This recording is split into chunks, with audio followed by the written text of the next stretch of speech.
Assalamualaikum warahmatullahi wabarakatuh. Halo teman-teman semuanya, apa kabarnya nih? Nah, semoga teman-teman selalu dalam keadaan sehat dan selalu berada dalam lindungan Allah Subhanahu wa Ta'ala. Nah, teman-teman, pada video kali ini izinkan saya untuk menjelaskan salah satu materi pendidikan agama Islam yang berjudul Hari Kiamat. Teman-teman tahu nggak sih apa yang dimaksud dengan hari kiamat? Nah, hari kiamat ini bisa juga kita sebut dengan yaumul akhir. Hari kiamat ataupun yaumul akhir ini merupakan hari akhir kehidupan seluruh manusia dan makhluk hidup di dunia ini yang harus kita percayai kebenaran adanya yang menjadi jembatan menuju kehidupan di akhirat yang kekal dan abadi. Iman kepada hari kiamat merupakan rukun iman yang kelima. Hari kiamat diawali dengan tiupan terompet sangkakala yang ditiupkan oleh malaikat Israfil untuk menghancurkan bumi beserta seluruh isinya. Kedatangan hari kiamat tidak dapat kita ketahui, karena hari kiamat merupakan rahasia dari Allah Subhanahu wa Ta'ala yang tidak dapat diketahui oleh siapapun. Namun, kita masih bisa mengetahui kapan datangnya hari kiamat dengan melihat tanda-tanda yang diberikan oleh Nabi Muhammad SAW. Teman-teman, hari kiamat atau hari akhir ini terbagi menjadi dua macam, yaitu yang pertama kiamat sugro atau kiamat kecil, dan yang kedua kiamat kubro atau kiamat besar. Kita bahas satu-satu dulu ya. Yang pertama yaitu kiamat sugro. Kiamat sugro berupa kejadian ataupun musibah yang terjadi di alam, seperti kematian setiap saat, kecelakaan kendaraan, gempa bumi, gunung meletus, kekeringan yang berkepanjangan, dan lain sebagainya. Yang kedua yaitu kiamat kubro. Kiamat kubro yaitu masa kehancuran seluruh alam semesta secara bersamaan dan berakhirnya kehidupan alam dunia, serta hari mulai dibangkitkannya semua manusia yang sudah meninggal sejak zaman Nabi Adam sampai manusia terakhir untuk menjalankan proses kehidupan selanjutnya.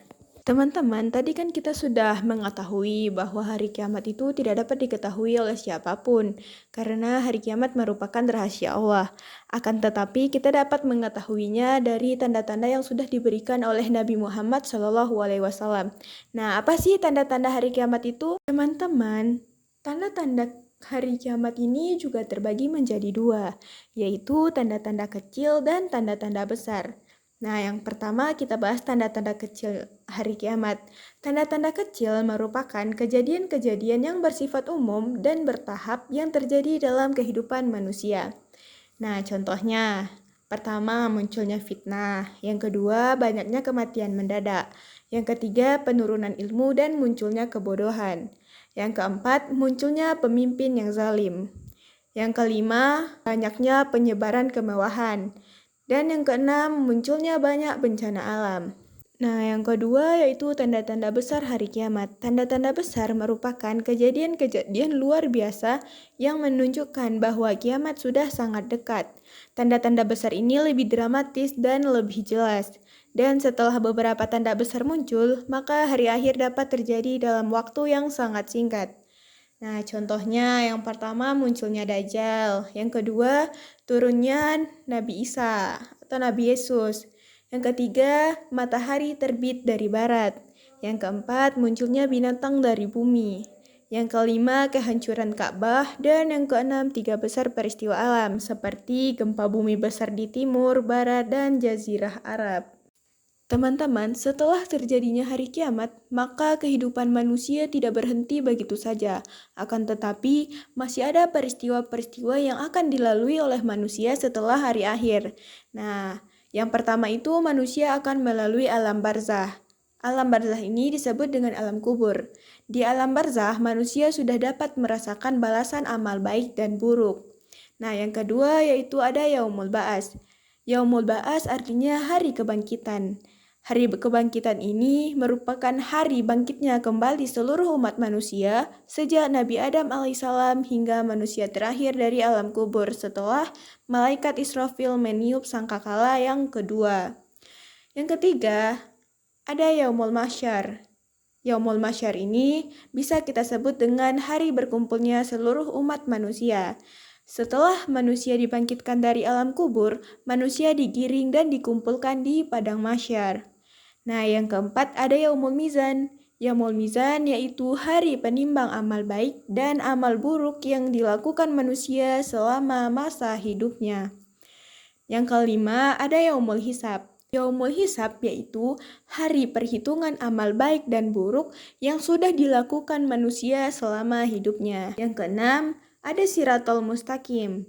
Nah, sirat atau Siratul Mustaqim merupakan jalan ataupun jembatan untuk penentu dari setiap manusia setelah diperhitungkan dan ditimbangkan perbuatan baik buruknya.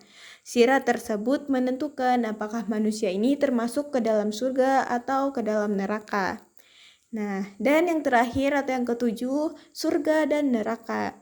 Surga dan neraka merupakan tempat terakhir yang diciptakan oleh Allah Subhanahu wa Ta'ala untuk memberikan balasan atas perbuatan manusia semasa di dunia.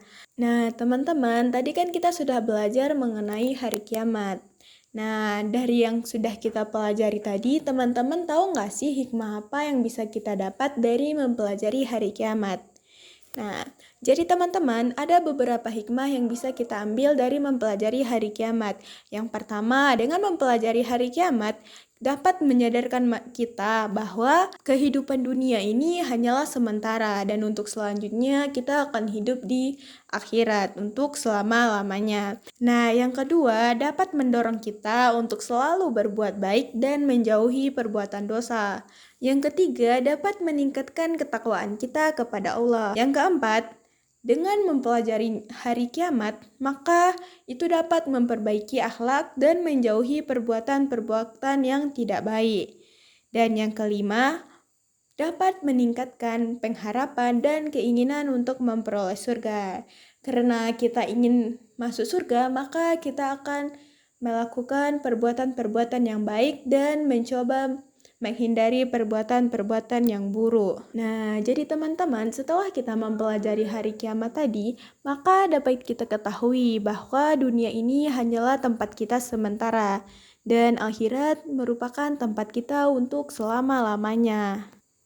Nah, jadi teman-teman, marilah kita terus berbuat amal-amal soleh dan menjauhi larangan-larangan yang sudah diberikan oleh Allah. Mungkin sekian pembelajaran kita pada hari ini. Jika ada salah kata ataupun salah dalam berucap, saya mohon maaf.